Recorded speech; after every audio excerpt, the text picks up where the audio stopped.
Kinachonishangaza Mheshimiwa Naibu Spika, sio maana kwamba mimi sitaki viongozi wakuu wasifanye kazi.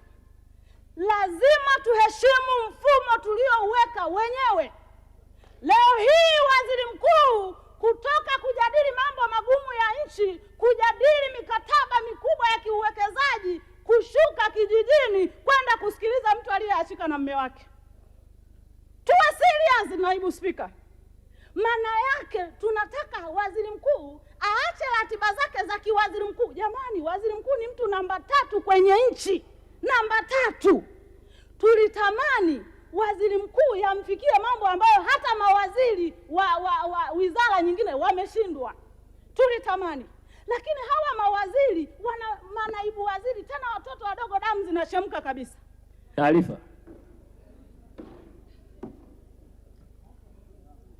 Mheshimiwa Spika, Mheshimiwa Siakuruhusu.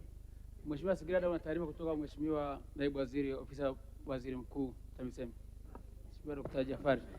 Asante sana Mheshimiwa Naibu Spika, napenda kumpa taarifa mzungumzaji dadangu Sigrada. Mheshimiwa Naibu Spika, Mheshimiwa Waziri Mkuu anajenga mahusiano na Watanzania, anajenga mahusiano na wapiga kura wote wa nchi hii. Kwa hiyo nampa taarifa mzungumzaji kwamba Mheshimiwa Waziri Mkuu anachokifanya ni lazima aende akasikilize, na anafundisha Mheshimiwa Waziri Mkuu katika ziara zake kwamba namna gani ya kuwasikiliza wananchi wa Tanzania, na katika ziara zile tunakuwa na viongozi mbalimbali, tunakuwa na wakurugenzi wa halmashauri, nao wanapata somo namna gani ya kuwasikiliza Watanzania na kuliweka taifa pamoja. Kwa hiyo yeye analoliona ni dogo mzungumzaji, kule kwa wananchi ni kubwa. Liwe la changamoto ya $100,000 labda malipo ya mafundi, liwe changamoto kama ni na yale makubwa ya kisekta tunakuweko kule, manaibu waziri wizara mbalimbali, mawaziri mbalimbali ambao tunachukua yale makubwa ya kisekta. Kwa hiyo nampa taarifa mzungumzaji kwamba ziara ambazo Mheshimiwa Waziri Mkuu amezianzisha na anaendelea kuzifanya zinaleta matumaini makubwa na zinaongeza mahusiano kati ya wananchi na serikali yao. Mheshimiwa Naibu Spika, naomba kuwasilisha. Asante Mheshimiwa Sigrada, taarifa hiyo unaipokea? Inanisikitisha sana kaka yangu, Mungu amembariki, pia ni handsome Mheshimiwa Naibu Spika. Hajaelewa hoja yangu. Hoja yangu Mheshimiwa Naibu Spika, Mheshimiwa siipokei, lakini pia tumuonee huruma waziri mkuu. Huyu waziri mkuu mnayesema anatengeneza mahusiano, nchi nzima atatengeneza mahusiano mangapi? Huyu waziri mkuu ambaye mnasema anaenda kuongea na wakurugenzi, rais aliteua mkurugenzi ambaye hajitambui mpaka asubiri waziri aje muelimishe. Mbona tunapigia makofi vitu ambavyo logically vinagoma waheshimiwa? Taarifa mheshimiwa. Naendelea. Taarifa mheshimiwa mwenyekiti. Mheshimiwa Sigrada, una taarifa kutoka Mheshimiwa Dr. Chaya. Taarifa ya mwisho mheshimiwa.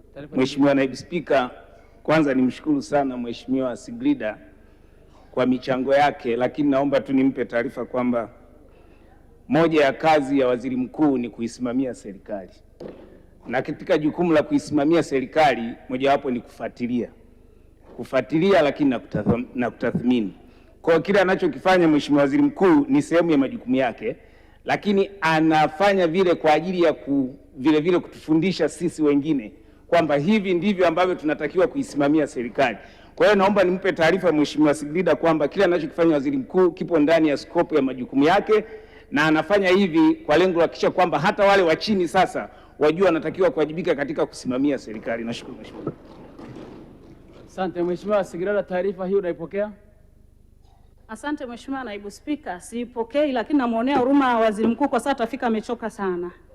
Mpaka 30. Naendelea Mheshimiwa Naibu Spika. Hoja zangu ni hivi, lengo langu. Tunajadili budget Mheshimiwa Naibu Spika. Tunapojadili budget lazima tuangalie vitu ambavyo tutafikia malengo ya hiyo budget. Lakini lazima tuangalie vitu ambavyo tusipovifanya haviwezi kuathiri serikali kwa kiwango kikubwa. Mfano nimewekea ndo huo. Kuna vitu ambavyo tukiviacha havina madhara direct ya moja kwa moja kwa wananchi, kwa sababu wangeweza kusaidiwa hata kwenye level zao. Ndo maana yangu. Lakini Mheshimiwa Naibu Spika, kuna deni la taifa.